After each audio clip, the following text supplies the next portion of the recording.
दी test आ रहा है पर समझ ही नहीं आ रहा है कि प्रिपरेशन कैसे करूँ, कौन सा सब्जेक्ट कब रिवाइज करूँ, टेस्ट के बाद मिस्टेक कैसे एनालाइज करूँ। Don't worry, today I tell you the simple and very effective strategy. तो ये वाली वीडियो लास्ट तक जरूर देखना। तुम्हें पसंद ना आए ना, तुम आज के बाद मेरी वीडियो ही मत देखना। आई बेट यू कि इस वीडियो के बाद तुम्हारा सारा कंसेप्ट क्लियर हो जाएगा। इसमें मैंने हर एक चीज बताई हुई है, प्रिपरेशन कैसे करनी है टेस्ट की, टेस्ट को अटेम्प्ट कैसे करना है, उसके बाद टेस्ट का एनालिसिस कैसे करना है।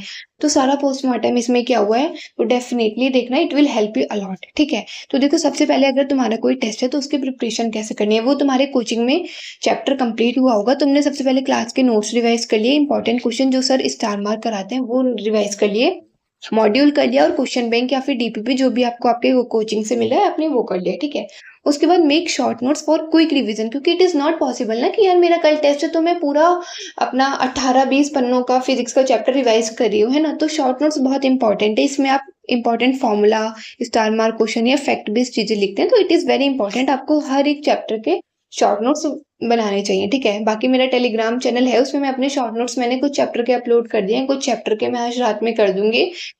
Take it as a review, और उसके बाद अपने खुद के शॉर्ट नोट्स बनाना, जो तुम्हें कमी लगेगी उसको नोट इट डाउन कर लेना। ठीक है, after that PYQs and exemplar, it is must, क्योंकि आपको पीवाईक्यू से आइडिया लग जाता है कि लास्ट ईयर किस टाइप के क्वेश्चंस आए थे, तो फिर मुझे ऐसे काम करना है इसके ऊपर, तो आपको पूरा आइडिया लग जाएगा। आप पीवाईक्यूज तो छोड़ ही नहीं सकते, ये तो आपको 100% करना ही है। ठीक है, अब देखो ये तो हो गया कि आपको टेस्ट से पहले क्या करना है। अब लास्ट डे अगर मान लो मेरा कल टेस्ट है तो मैं क्या करूंगी, सबसे पहले मैं शॉर्ट नोट रिवाइज करूंगी, उसमें जो फॉर्मूला है एक बार मैंने वो गो थ्रू कर लिया, स्टार मार्क वाले क्वेश्चन गो थ्रू कर लिए। सिर्फ आपको इतना करना है लास्ट डे। ठीक है, और ये तभी पॉसिबल होगा जब आप अपने शॉर्ट नोट्स बना के रखेंगे। ठीक है, उसके बाद अब आता है ड्यूरिंग टेस्ट आपको क्या करना है। सबसे पहले आप प्रिंट आउट लेके ऑफलाइन टेस्ट दीजिए, ऑनलाइन अवॉइड करिए। अगर नहीं है, बहुत मतलब है ही नहीं, कोई ऑप्शन ही नहीं है, तो आप ऑनलाइन दो, बट मोस्टली टाइम ट्राई करो कि आप प्रिंट आउट और ऑफलाइन टेस्ट दें, क्योंकि आपका नीट भी ऑफलाइन होने वाला है। ठीक है, हमेशा टाइमर यूज करो, वरना आप 3 घंटे की जगह 3.5 घंटे ले लेंगे, आपको भी नहीं पता चलेगा, है ना।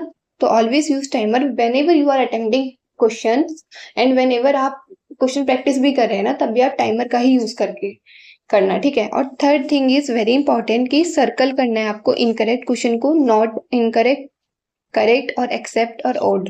तो इनमें से कोई सी भी टर्म आती है, और ये आप कब कर पाएंगे, जब आप प्रिंट आउट लेके करेंगे, है ना। तो इन सारी टर्म को आपको सर्कल कर लेना है, क्योंकि कई बार हम इतनी जल्दी में क्वेश्चन पढ़ते हैं कि हम इन टर्म को नहीं देखते, और इनकी वजह से हमारा नेगेटिव मार्किंग हो जाती है। तो आपको इसको अल्टीमेट अवॉइड करना है। ठीक है, उसके बाद देखो, अगर कोई क्वेश्चन आपको समझ नहीं आ रहा, फर्स्ट बार में हम, ऐसा होता है कई बार कि हमें क्वेश्चन समझ नहीं आ रहा, तो read it twice and think again.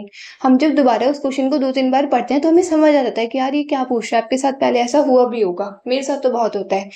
तो अगर कोई क्वेश्चन नहीं समझ आ रहा, उसे उस टाइम छोड़ दो, दोबारा उसको रीड आउट करो, तो फिर वो आपको आ जाएगा समझ में। ठीक है, उसके बाद मेरी स्ट्रेटेजी क्या थी, हर किसी की अपनी अपनी हो सकती है, बट मैं हमेशा ऐसे ही करती थी। मैं 3 लेवल में पेपर को अटेम्प्ट करती थी। पहले तो वो वाले क्वेश्चन जो देखते ही टिक है और बहुत हल्की फुल्की छुटकू मुटकू सी कैलकुलेशन है, मैंने सबसे पहले वो वाले क्वेश्चन अटेम्प्ट कर लिए। सेकंड इज जो मुझे आते हैं लेकिन थोड़ा टाइम टिकिंग है, मुझे पता है कि नहीं यार मैं कर लूंगी, बट ठीक है इसमें थोड़ा ज्यादा फॉर्मूला है या फिर इसमें थोड़ी ज्यादा कैलकुलेशन है, बट ये मुझे आता है, वो मैं सेकंड अटेम्प्ट में करती हूँ। थर्ड है कि मैं पहली बार देख रही हूँ, मैंने ये क्वेश्चन पहले कभी देखा ही नहीं है, ऐसे क्वेश्चन एग्जामिनर डालता है 4-5। उसके बाद या मिक्स कंसेप्ट में बेस्ड है या बहुत लेंदी लेंदी लेंदी कैलकुलेशन है। ठीक है, तो वो वाले क्वेश्चंस मैं सबसे लास्ट में अटेम्प्ट करूंगी। तो this is my 3 level strategy. तो हमेशा मैं पेपर जब भी सॉल्व करती थी, मैं हमेशा 3 लेवल्स में ही करती थी। ठीक है, उसके बाद देखो, अब सबसे ज्यादा इंपॉर्टेंट है टेस्ट का एनालिसिस करना, वेरी वेरी इंपॉर्टेंट। आप पहले एक रजिस्टर लो, उसमें आप अपने मार्क्स लिखो कि आपको कितने आए हैं। दूसरा, एक ऐसे करके फिजिक्स, केमिस्ट्री, बॉटनी, जूलॉजी का आपने कॉलम बनाया, रॉन्ग क्वेश्चन कितने हुए हैं, लेफ्ट आपने कितने किया और करेक्ट कितने हुए हैं, उनका एक बार डाटा नंबर लिख लो। अब देखो, रॉन्ग क्वेश्चन, अगर आपको कोई भी क्वेश्चन गलत हो रहा है तो उसके 2 ही मेन रीजन है, या तो आपने उसमें सिली मिस्टेक्स कर दी, या तो आपको कॉन्सेप्ट ही नहीं पता।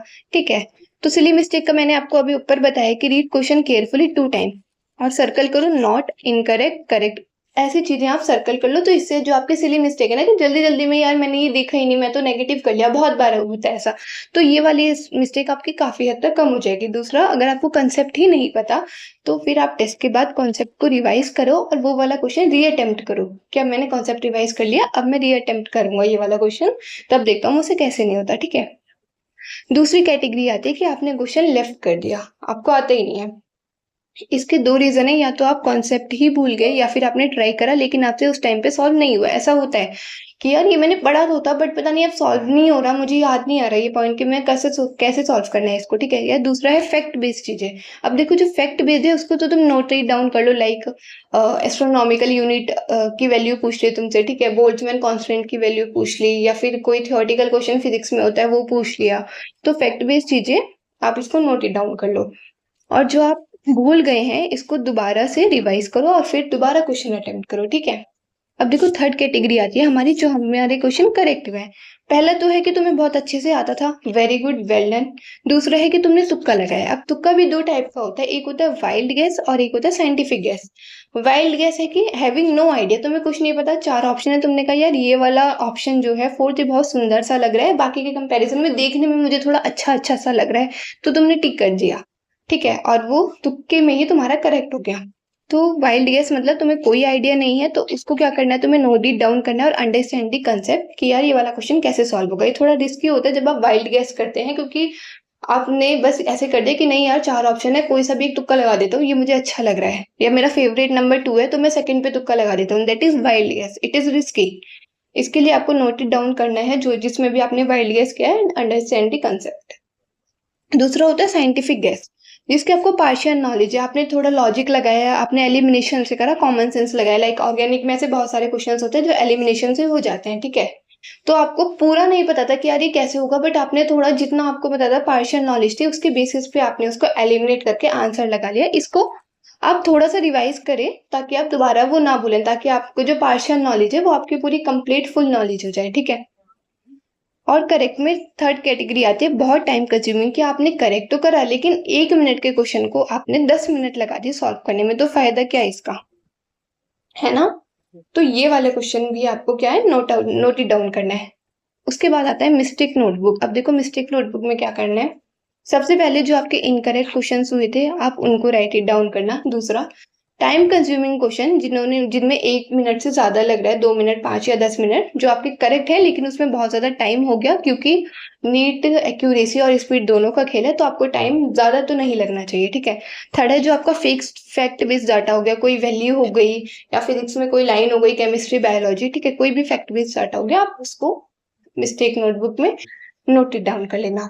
होप कि ये वीडियो आपकी बहुत बहुत हेल्पफुल रही होगी। ऐसे ही आप टेस्ट का एनालिसिस कीजिएगा, मैं भी ऐसे ही करती थी और इसीलिए मैंने कैसे मैनेज किया, 6 मंथ में 622 मार्क्स भी आए, मुझे ट्यूबर क्लासेस भी हो गया था, ठीक है? थोड़ा मेंटली मैं डिस्टर्ब भी थी, फिर बीएमएस भी मैनेज, तो it was so tough, but this are some ना लाइक टिप्स एंड ट्रिक्स। ये स्ट्रेटेजी है कि इसको मैंने फॉलो करके मैंने वो मार्क्स अचीव किए, ठीक है?